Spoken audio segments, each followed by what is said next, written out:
Hi, good evening, everyone, and Good welcome to the evening. first edition Good evening.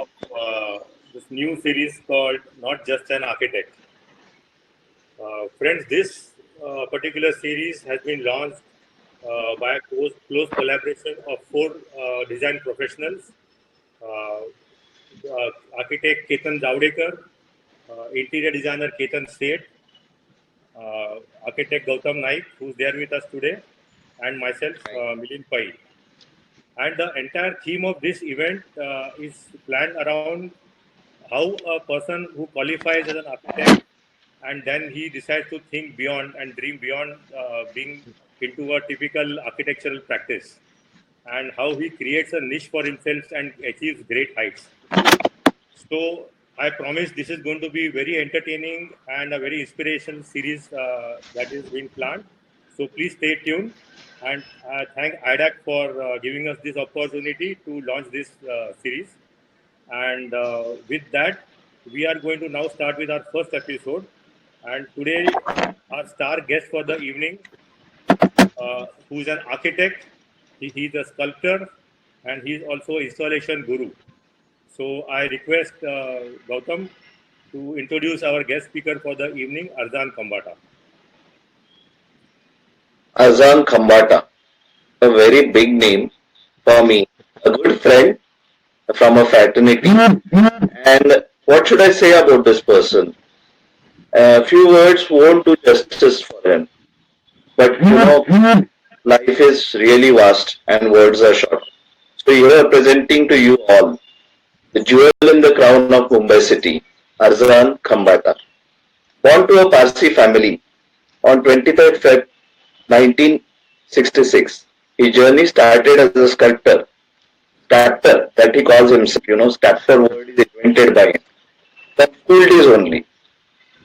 He became architect from Rachna Sansad at 1991. In 1988, he was in his second year, and he got commissioned the first sculptor, that is Mughal. And from there, his journey as a sculptor started.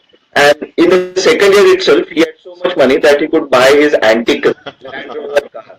And we guys are still deeply rooted in the books, and this guy was already doing well, started doing well in his profession. He established himself that early. Now, story does not stop here. In 1989, this person won award, that is Lalit Kala Academy Award, which is one of the prestigious awards which is very dear to him. Okay, from there is no looking back. This person has achieved a feat of 150 individual shows and 1500 group shows. But still, there is no looking back. In 2013, this person was invited in the prestigious Ardent Gallery in London which is considered as a mecca of art. And then the journey has escalated, the velocity has increased, and Arzan is achieving multiple feats. He does not stop as a sculptor here. He is then now, he made a short film also now, Decibels. So many things this person has done, so many countries he has reached, so many feats he has achieved. He does not stop there also. Now he is too much interested into teaching, and then somewhere he is got into social awareness. So this giving never stops with this person, and that is an admirable thing. And when he talks about giving, why the reason I call him the jewel in the crown of Mumbai is because he has given a lot of wonderful landmarks to the city of Mumbai in form of sculptures, and we are proud of him. And these sculptures inspire the future generations to look forward to and be equivalent to him or bigger than his talent, and he would be really happy with him. So introducing the great legendary architect, sculptor, a friend, a humble individual, Mr. Arzan Kampada, into the arena of this series, not just an Thank you. Thank you architect very much. Thank you. to you all. Pleasure to be here. Thank you. Thank you. So Arzan, Yes. our Gautam also is installation artist, and he's into product design, and he's a Yes. canvas painter, and all this admiration coming from him means a lot, because you are an icon for him actually. He is an inspiration for me. Yeah, and you can Thank see you. with the kind of emotions he's introducing you, how much he adores you. So, Thank you. Azan, Thank you. Yeah. let us go back in time and to your school days, because that's where the formative period of everybody starts. So, how was Arzan as a student, and did the art, interfere with your studies? And where were the first sparks that came from your schooling days? Would like to know more about Arzan as a little Arzan in school. So, little Arzan in school or big Arzan in school? As school curriculum went, I was terrible. My parents were, I think, called every month to school because I just couldn't wrap myself around subjects like biology and chemistry and maths. I mean, still, if I look at numbers, they completely boggle me. I just cannot understand numbers. I think I was purely a visual person right from the beginning. So every textbook, every notebook of mine was covered with caricatures of the teachers and things which I used to do in school. I remember this one brilliant story which I remember so well. I remember all my anecdotes right from the beginning. So this is when we used to go on summer vacations with my parents. We had gone to Hyderabad, Salarjung Museum, and I was so enthralled by what I saw there. Phenomenal, especially the weapons department. Where as a kid, you normally sort of go towards the guns and the daggers and beautifully crafted. And at that time, leave alone your cell phone cameras, your dad didn't even give you your own camera. So everything you had to go back and look was what was shot on his camera. He would decide what he would click. And I went back, and then school started. And immediately in school, like I said, all my textbooks, everything used to have my sketches and all that. I sat down, and while the Hindi lecture or something was going on, I was drawing my weapons in detail, which I recollected from the Salarjung Museum one by one by one. The teacher saw me. She saw that my hand was not moving as if I was writing. She suspected something. She called me. She's saying, "Get me a book." Book was empty. It only had my weapons and daggers and the knights and the horse armors which I had seen in the Salarjung Museum. She saw it and she's looking at me, and I still remember. She's saying, "Beta, आपका दिल में कितना violence है?" So to me, it was like drawing was a integral part of me. In every subject, in every field, I just had to take a crayon or a pencil or something or the other and keep drawing. I was so into my own thing that not even in the art class I would get good marks because I would never do what the art teacher told me. I'm still in touch with my first art teacher, and he calls me regularly as to what I'm doing and all that. But this is the way I was. I wanted to break free and do my own thing right from the beginning. That's it. Okay. Are there any sketches from your school time which you would like to share? Oh yes, I have got a couple of them. Yeah. If you just go into this. There you go. Can you see them? Yeah, we can. Yeah, there it is. There it is. There is this there is this thing where the FSI thing was happening, and I love humor. I sort of instill humor in all my sculptures also. which I will show you a couple of them later. So this was what I did. And of course, I mean, things which hold importance even today. I still do my pen and ink drawings and all that. This is just about aliens looking at noisy earthlings and saying, what the hell is this? Are we the only ones in this planet that you are making so much noise, And then, of course, this was a very interesting series I did on pencils. And this was in the NASA, which was held by JJ. Okay. And I remember Mr. Hemant Morporia, who currently is a very established cartoonist for Bombay Times. He was judging it. And he actually saw this and he came out and met me saying, I had to meet you. and we still have a bond today. That judge has become a very good friend of mine now. And we keep on commenting on each other's drawings and cartoons and stuff like that. And this, of course, is one of the drawings which you do. And completely from spontaneous mind. There is nothing pre-planned. I put the pen on the paper, I start drawing, and this is what comes out, So it's just completely pre-planned, and it's an outlet for your feelings. So I keep how on does that telling. resemble you so much today? What you conceived at? Oh yes, see that? Yeah, I actually it does, except for the glasses.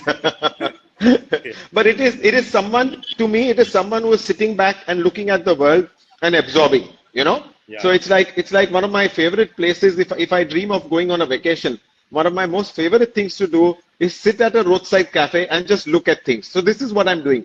And believe me, this sketch was done way before I had even visited my first cafe. So these thoughts are there, and somehow, like they say, thoughts become things, So things are happening, including the beard and the mustache. Lovely. Yeah. So, Gautam, you want to? Yeah. There is one thing that I just saw here. Just little bit of improvement that is happening with your Dali mustaches that you have.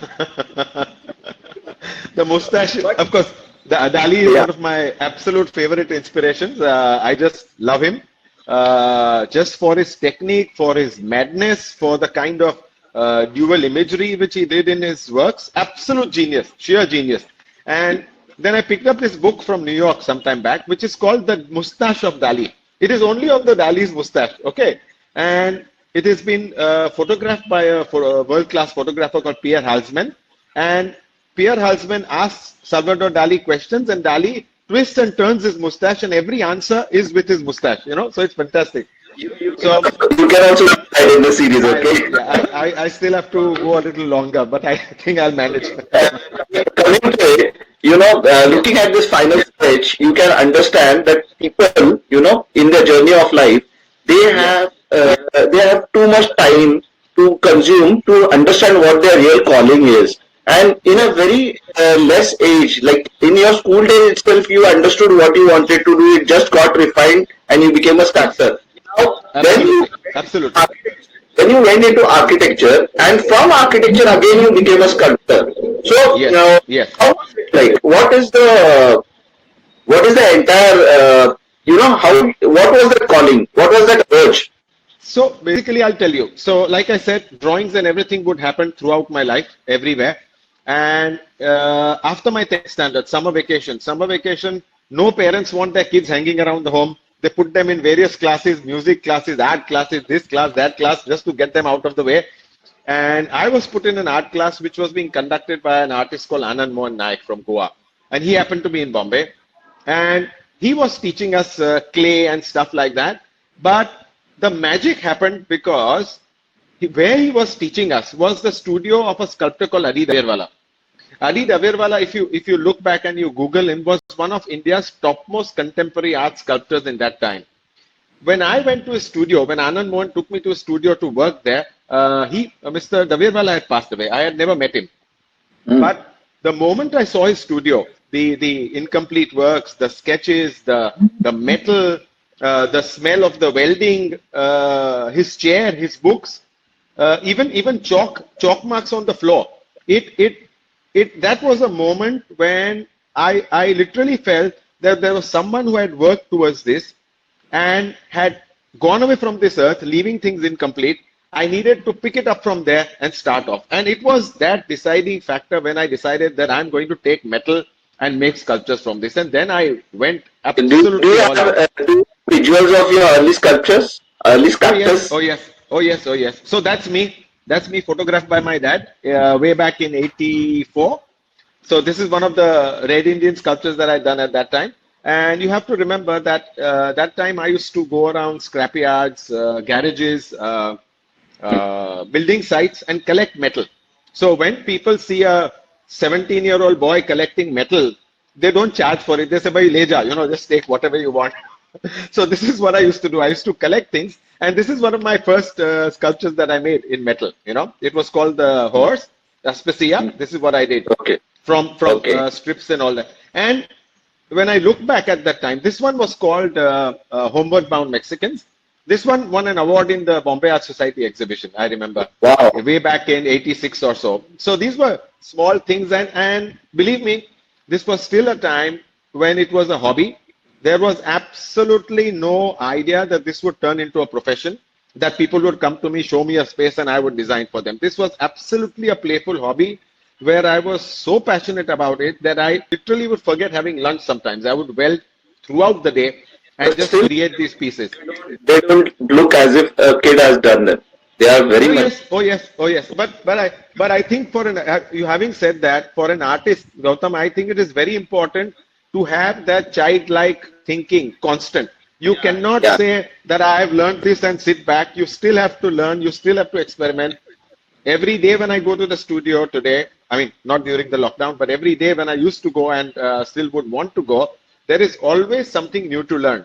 There is always something new to learn. This, by the way, this image is Sir Lancelot. He's a knight. He's made up all from truck parts, completely from truck parts. And So how big was how big Sorry. was the other one? This this one particularly was about 2.5 feet tall by 3 feet. It's just everything. So if you see the tail, you'll recognize the hooks and of course the armor and all that. It's all come from truck parts. So it was a very enjoyable process for me getting these metal parts, recognizing their potential, and then putting it together into forms like this. Even the injuries that must have caused must be enjoyable. Oh, everything is a part and parcel of the making. You get a little burnt, you get a little scratched, and all that. It's okay. I think I had a voucher for tetanus injections, which I could cash it anytime. This is that Mughal. This is the Mughal. This happened when in second year of architecture. Okay. And architect Naushad Talati approached me to make a sculpture for this Mughlai restaurant, which he had designed, called the Jewel of India, outside the Nehru Center. And this was still a time when I used to work single-handedly. Like I said, it was a hobby. This was the first time I realized that someone was approaching me to make a piece for him. And it was fun. I completely, it's about 9 feet tall. I made it single-handedly, believe me. And even when I was carrying it in the tempo, of course, that I couldn't do single-handedly, but I had no concept of hiring people and all that. So I just stepped out. I saw my friends playing in the garden. I said, "Bhai, please come. I need some help to carry this sculpture to the place." And they all gladly joined in and came with me to fit the sculpture. So it started like that. It's been a very natural curve right from the beginning till now. Yeah.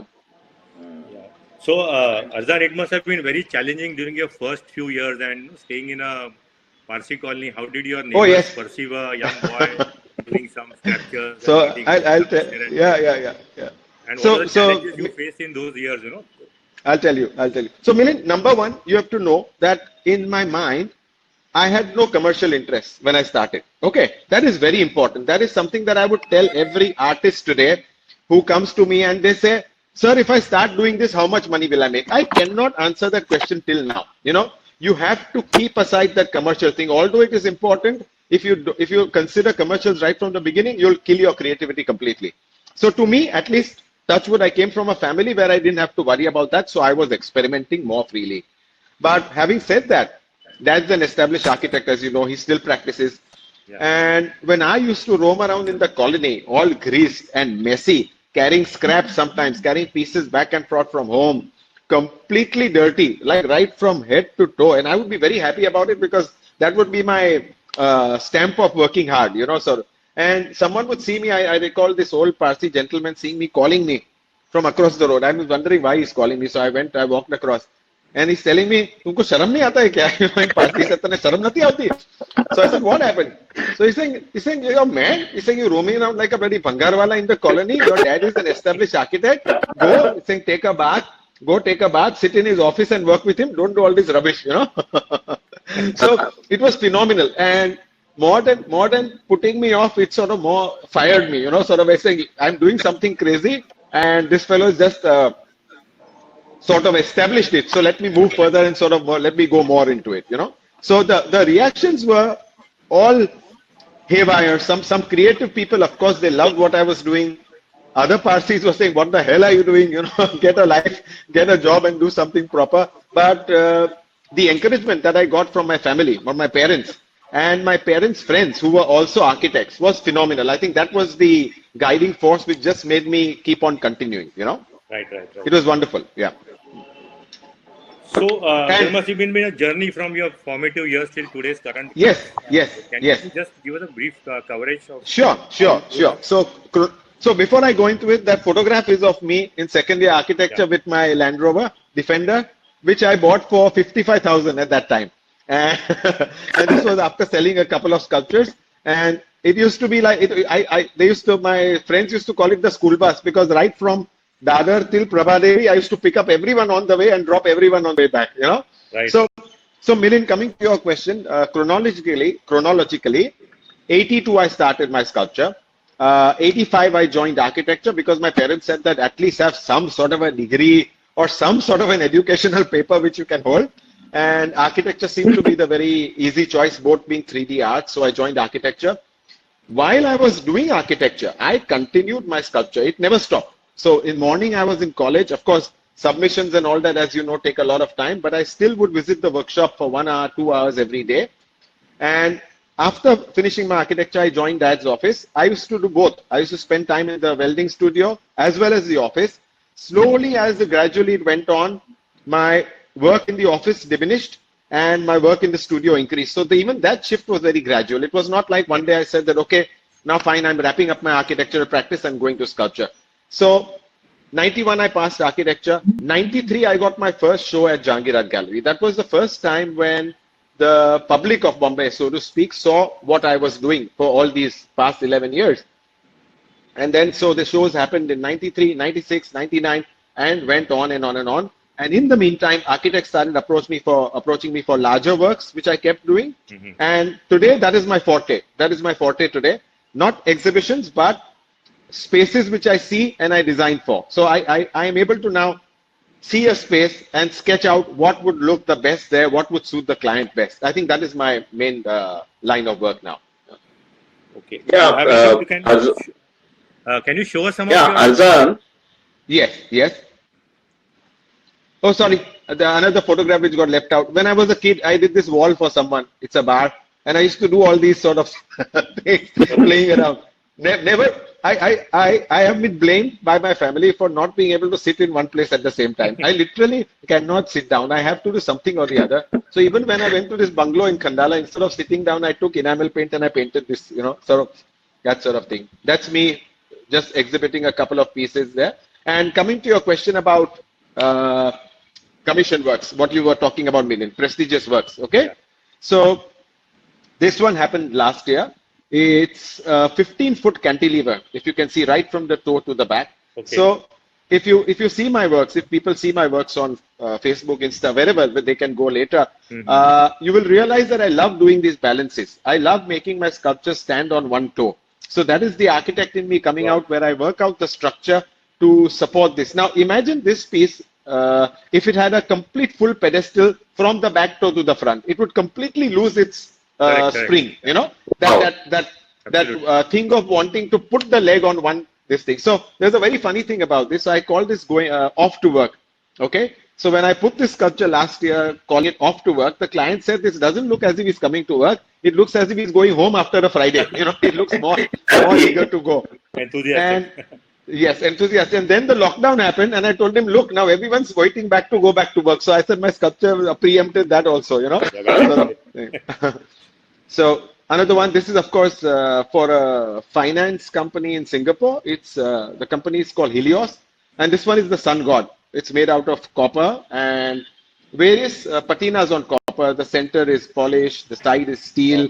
Some of it is green patina with copper sulfate and all that. And just to sort of course, It's a sketch, but it's of one of my prestigious projects. This was in 95, 96, when CF Tires approached me to do a sculpture on a traffic island of a rhino. So the challenge was to, of course, abstract the rhino. So the sketch is just to give you an idea of how I worked on it.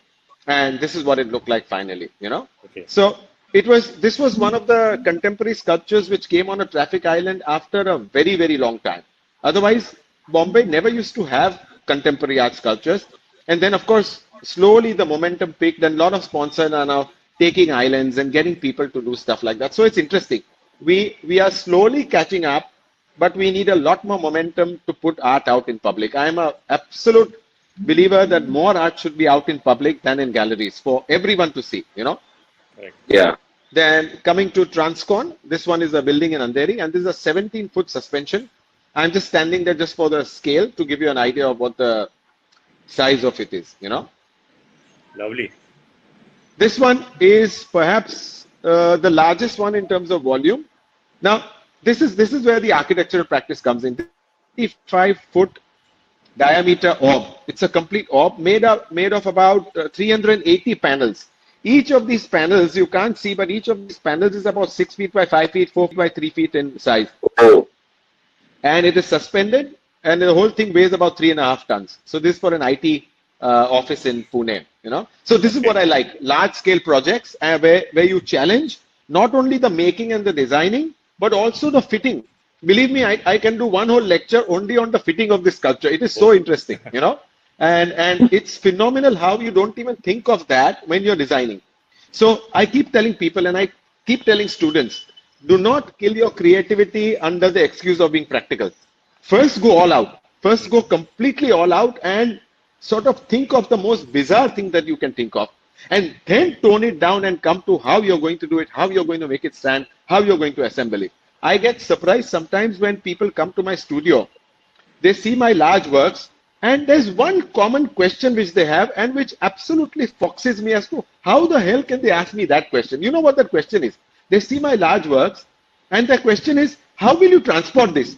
I'm saying, it's the most, what do I have to do to transport it? I mean, you're not looking at what I'm doing. I'm making this 40-footer stand on 6 inches and all that. Their botheration is, how will I transport it? It really foxes me. I don't even reply. I walk away.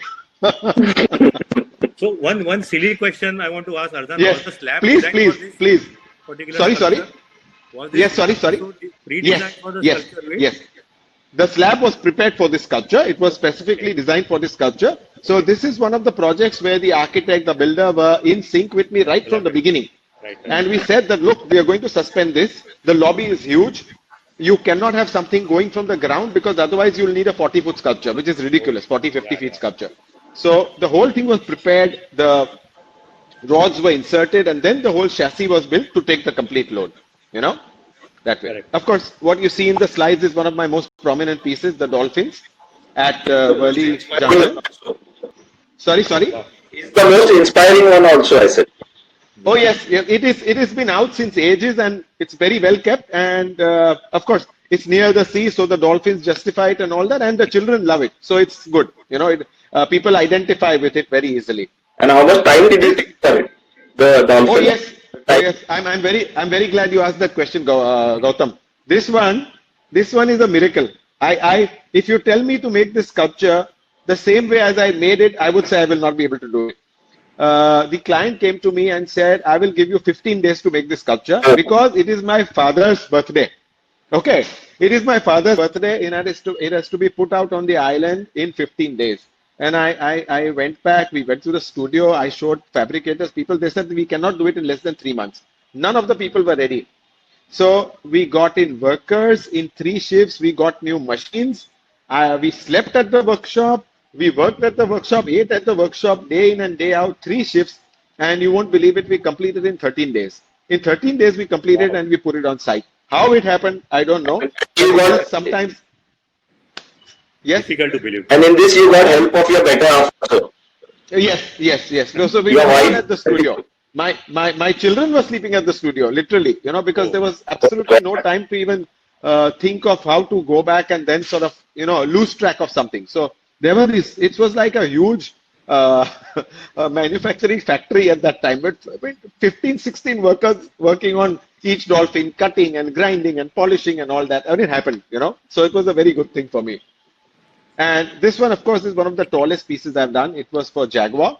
Only unfortunate thing is it was a temporary piece. And if you see the red ramp there, so it was all these theatrics, and when they launched their vehicle called the F-Pace, they actually drove it up the ramp and it parked on the ramp on top. You know, so it was an interactive sculpture sort of thing.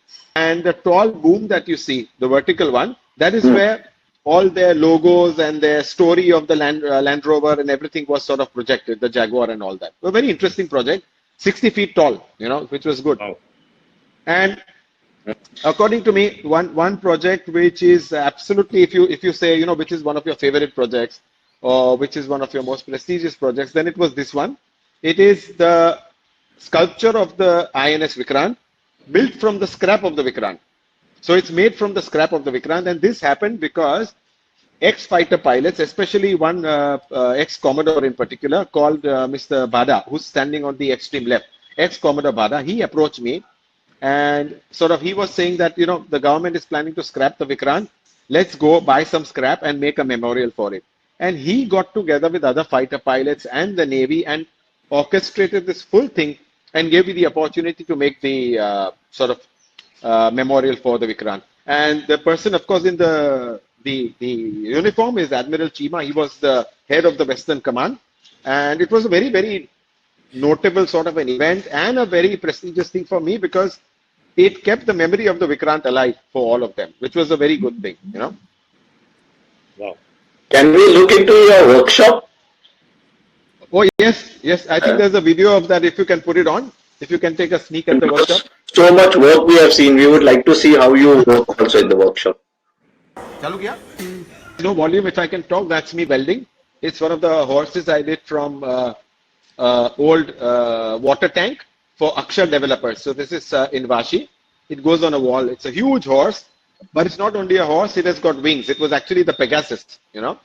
So it's interesting. I still do my own welding. I mean, this is what I did 11 years single-handedly. So sometimes when I get a chance to weld, I sort of do it still. It's wonderful. And the smell and everything, you know, sort of it reminds me of how you started off with. Great. There's another video, I think. One moment. I'll play that for you.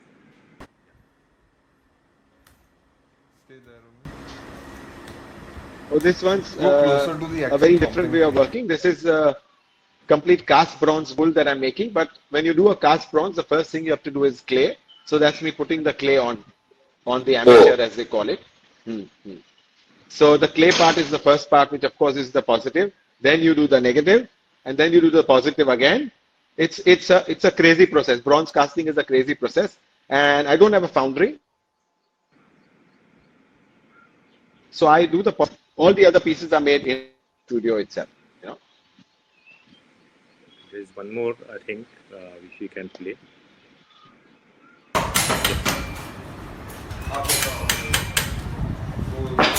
Yes. So now, of course, as you know, so this is me removing the fiberglass mold of the clay amateur. So that is the first part of the negative that comes out, and again. If I that.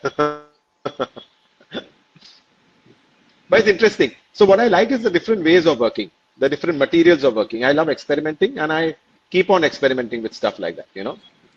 Okay. There are some, I think, some more videos which we are planning to show on how Arzan, I think Gautam, it's better you ask him about his materials.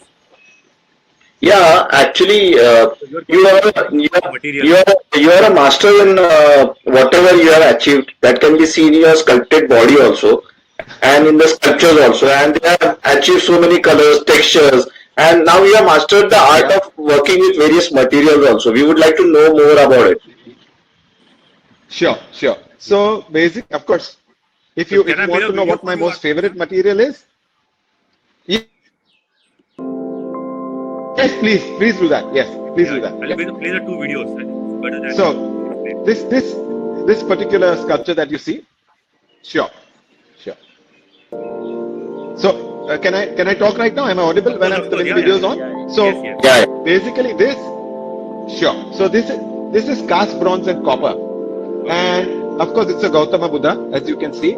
But again, me being me, I don't want on a pedestal. So this Buddha is made up of about for 20, 30 odd parts, which are all suspended by stainless steel wires, if you can see.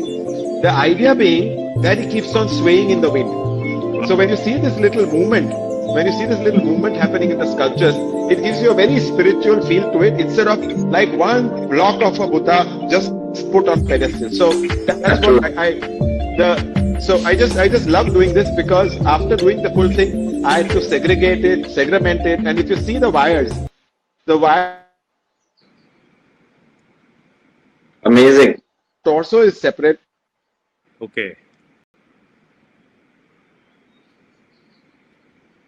You see it and it's a very calming thing. And if you have these chimes on the side and they have a little twinkling around, it gives you a very nice spiritual feeling to it, that way. And in the sharp contrast, I remember your one more video on this Ravana using plastic bottles. Plastic waste. So Plastic waste. so the Ravana was made out of plastic waste and it was sponsored by MTV. And they wanted me to use old jerry cans and sort of reusable plastic waste to make this sort of thing. So we did a 12-foot Ravana like this. And it got a lot of publicity because I made it very vibrant. It was very alive. And I made every face separate. Oh. So for years together, when I used to look at a jerry can, it used to look to me like a face. It looked to me as if someone was looking out of the jerry can. So I capitalized on that and I made 10 different heads. And of course, you have to know that when you're working with structures, you have to do a superstructure inside of metal. So now all that comes with architecture, I think. So you do a superstructure inside and then you host everything together. Otherwise, the plastic itself cannot take its own load, But it's wonderful to see that when you put art in public, you get a response. So there are people who are wanting to see more art in So it's a misconception that art should only be in galleries. That's what I feel very strongly. People and art buyers and art lovers feel that only art in gallery is okay, and that is the only thing which needs to be seen. No, you need to see art out in public. You need to see art out on your outside your stations and on traffic islands, in public spaces, everywhere. It has to be there, for people in Bombay, people in India to get used to what contemporary art is about. That's what I feel. So I like experimenting with different materials, and fiberglass and resin is one material which I had been keeping away from. I normally use it only for temporary negatives and positives to do the bronze casting. But the Christ that I did in someone's house recently, I wanted it to merge with the wall, and hence I did resin, this out of resin. So what you see is a different material I've been dabbling with in the near past. So this is Christ coming out of the wall made of resin. I do a lot of Ganeshas. Okay, people love Ganeshas as an art form, as a god, as something that they want to treasure in the house. This particular one, believe it or not, is made out of pure silver. So it was for a jeweler, and he said, "I'll give you the silver sheets." And not having worked with silver before, I tried copper, and I studied that silver and copper have very similar properties when it comes to their welding and soldering and hammering. And hence I took up the challenge and I made this 2.5 feet Ganesha pure out of pure silver, Wow. Then, of course, this one is, I'll come to that later. I'm saving the slide for later. So that's as far as my material goes. Iron is my favorite material, raw iron. So great. Arzan, we have seen what magic you can do with materials. Thank you. I wanted to add, your personality is also like a magician. You are a sculptor, but you look like Arzan, the magician who can sculpt anything in any material. So, moving on from there, Arzan, can we now move on to what are your future plans? How do you manage your time? Sure. What are your hobbies? So currently, what is the plan for future? Okay, so let me go into the slides. I've got a few visuals for you. So if you see this person here wearing this weird contraption, this weird contraption was, of course, designed by me, and it is a fantasy machine which converts bad noise into good noise. So if you hear a hydraulic hammer, it will convert it into music. If you hear the clackety clack of a train, it will convert it into a beat of a nice song. So this is a movie which I made called Decibel, where I actually sort of wrote the script completely, got in the actors, and we shot all over Bombay. It was about noise pollution in Bombay, and it had a humorous take on it, and it was wonderful doing it. So I just loved taking the camera, going into local trains, jumping into buses, and sort of filming the whole thing. And I got in old Parsi stage actors to act in it. So it was a wonderful experience for me. So that is one thing which I did during the Kalagora Association. A lot of my time goes in teaching art. So even right now during lockdown, about let's say 1/4 the time that I spend in doing other stuff, it is spent on teaching art. I do live classes right now on Zoom, of course. Everyone is using Zoom these days to sort of reach out to people and all that. So I'm doing that. But my tryst with teaching children started ages back. This is just one of the workshops I did in the JJ School of Art. This particular one was one of my favorites because it was done for the Spastic Society. As you can see, the person who's got his leg up has no hands. He's completely working with his legs, and it is an inspiration. He uses his legs more deftly than what we use our hands. He actually opens paint boxes, removes paints. He opens paint jars. He sort of dips the paint in it. When I saw him working on a painting, this was, of course, working with metal, but he actually packs his own bag, puts the buckles back and things like that. It is phenomenal, you know. Superb. So I love doing that. Another passion of mine is cycling. I used to cycle at an average of 25 kilometers per day, stopped in the middle because I just realized that traffic had gone berserk and our pollution levels had gone berserk. And then thanks to the lockdown, our pollution levels came down and I started cycling again. So I keep on doing that, and it's wonderful how sort of this is something I've been telling the authorities so many times. You talk of a coastal road, you talk of improving traffic, make designated bicycle lanes in Bombay. You've got no idea how many people will abandon the vehicle and take to cycling if you do that. Proper lanes, give the cyclist a lot of respect, and you see how the city changes, you know. And jigsaws, I do large jigsaws. This one is 8,000 pieces. And it's crazy when this is in my cabin. So when this is happening in my cabin, my guests don't have the space to sit in the cabin. They have to stand and talk to me for the meeting. But it's perfectly okay. They also get intrigued with the jigsaw. And it's one of the things I do, which is wonderful. To me, I started my sculptures as a jigsaw. I used to pick up these various pieces and put them together. This one is quite complex. It is complex. It's complex. This one no one fiddles with the temperament of an artist. So this one is 8,000 pieces. I'm doing one right now, which is 18,000 pieces. 18,000. Okay, it's crazy. I packed it up and put it away because if I continue with that, there's no space for me to sit in my cabin, so I have to lock it up for some time. And of course, doodling. I do my pen and inks and all that. So this is just one of them which I've done with a lot of details and stuff like that. If you look closely into it, there's a lot of architectural elements inside. There's also a lot of machine elements inside, which I'm fond of, you know. This is one of the doodles I did recently with spirals and all that. And the thing about when I do pen and inks is I don't pre-plan. I just put my pen on the paper and I start. That's what I tell my students to, you know, just experiment and go with the flow. See, Azhar is very good with captions. Azhar, we want to listen to your captions on all these sculptures. So I play around with words a lot. I love punning. It comes automatically. Sometimes I get scolded by my family members not to keep on doing that, but I can't help it. It comes very automatically. So this is from the 2016 show where I had about 50 pieces of sculpture at the Jahangir Art Gallery. And this one is called No News is Good News. So it's like you see people sitting with the newspaper and all the news has been cut out. This one is a very common sight that you see today. You see any kid, he'll be sitting with his laptop, his headphones, his iPad, his iPhone and everything. And it's surrounded by technology. And when you surround yourself by technology, you cut yourself off from the world. That's what I was trying to say. And it's titled Techno Notice of the World Around You. So that's what it is. This one is one of my favorite pieces. It's a cantilever, yes. And it actually balances. And if you see the man's toe, they're slightly curved. So it actually moves. If it moves in the wind, and if you touch it, it moves. It's about 12 feet long. You can't make out, but it's about 12 feet long. And I call it cantilever alone. So it's a play on the word cantilever again. This is very simple. So when I ask my students to guess what is this they get very easily. It's fan following, which I Fan. love. Yeah. You can see all the fans. And this one again, one of play of the words. It's a large scissor, Caesar, and it's a Roman emperor, so I call it Julius Caesar.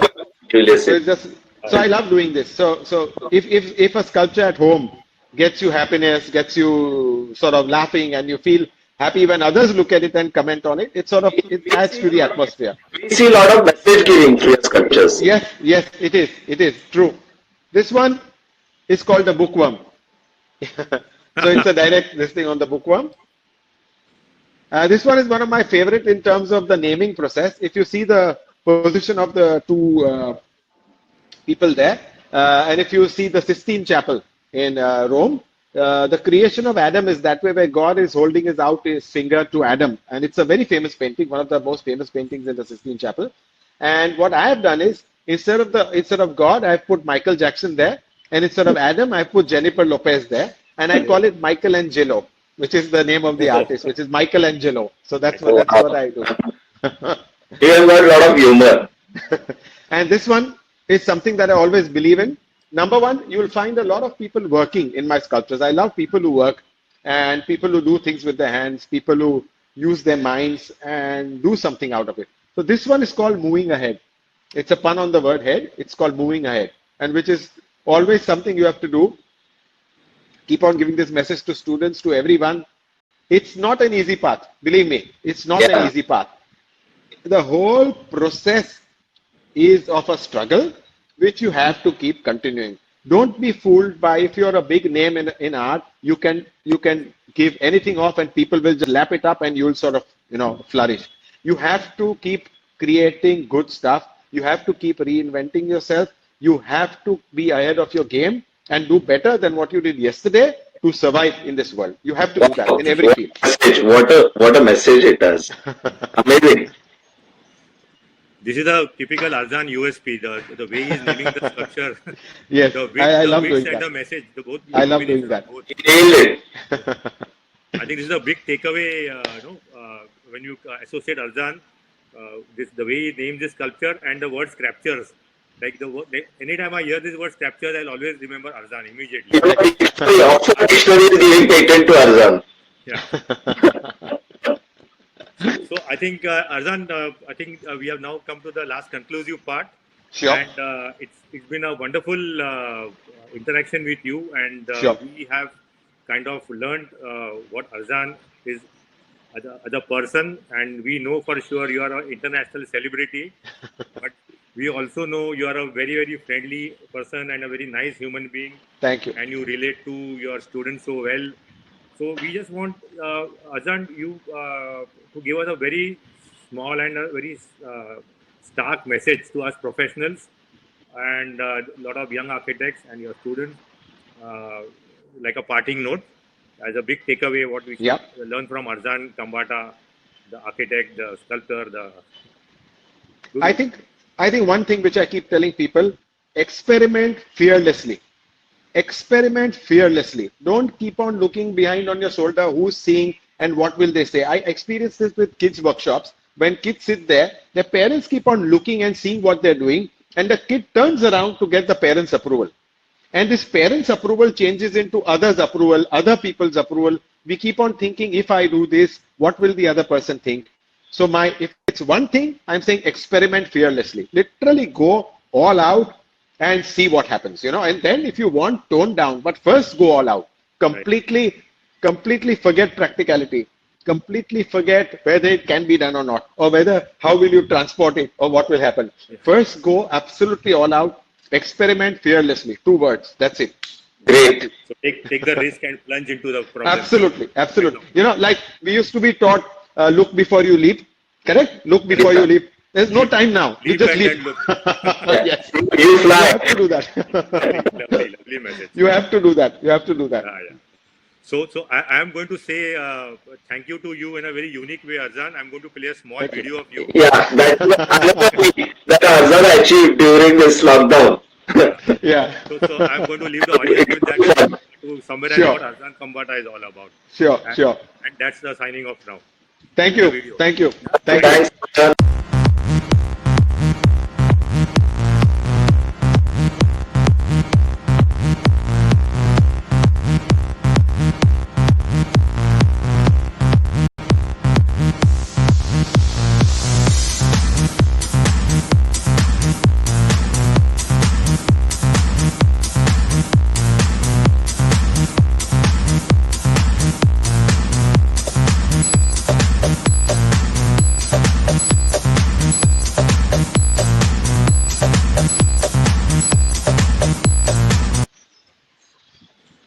That was unique.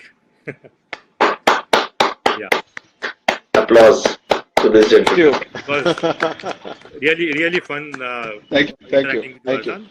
Thanks a lot, Thank you. and thanks, IDAC. Bye, guys, and Bye. stay Thanks. tuned for the next Thank event. you. Thank you. Bye bye. Bye. Bye bye. Bye bye.